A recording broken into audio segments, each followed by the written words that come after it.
The time I saved a man's life, we were at the Guadalupe River, and we were at the chute. If you've ever been there, and it's this long, narrow, shallow rock channel where the river is squeezed down into a very small area and goes through this rock chute about 30, 40 feet long.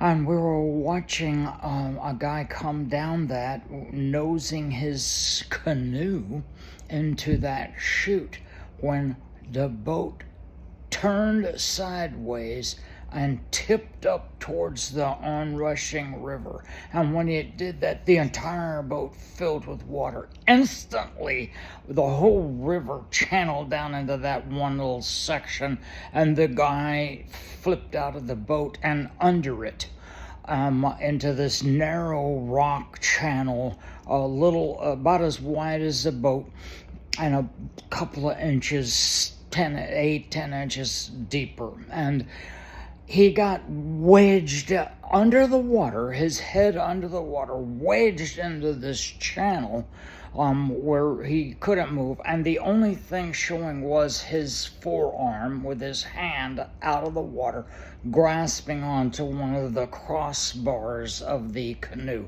that had turned sideways and was wedged in there like cement.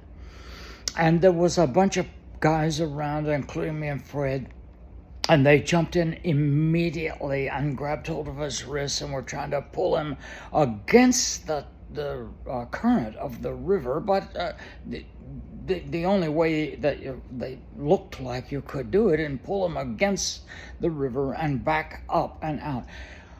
And they tried heroically, mightily, for a minute and a half, going on 2 minutes. This guy was drowning, and they could not, with 4 guys, pull him against that current. And my ADHD kicked in, and I knew exactly what I needed to do, just the exact opposite of what they were doing. But to do it, I had to get them out of the way. There were 4 guys holding this guy's forearm and wrist, trying to pull him out.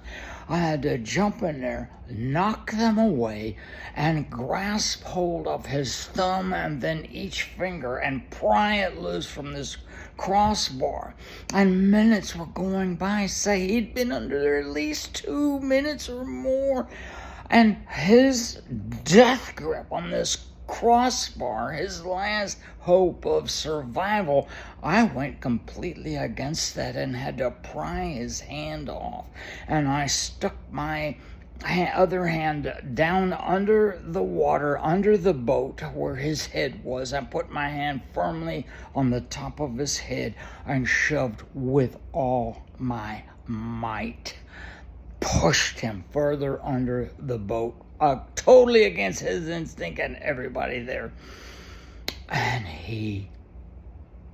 the river took him, and his head bobbed up as he was going down the river 40, 50 feet down.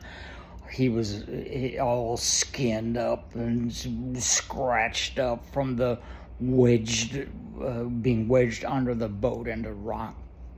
And then Fred tells me, I forget, but he said the guy came back, got out way down the river, came back and said, "Man, you saved he asked them, dude, who was it? And they said, I came over there, and he said, you saved my life, man." He said, it was at the end. That's a true story on my life. That's Fred.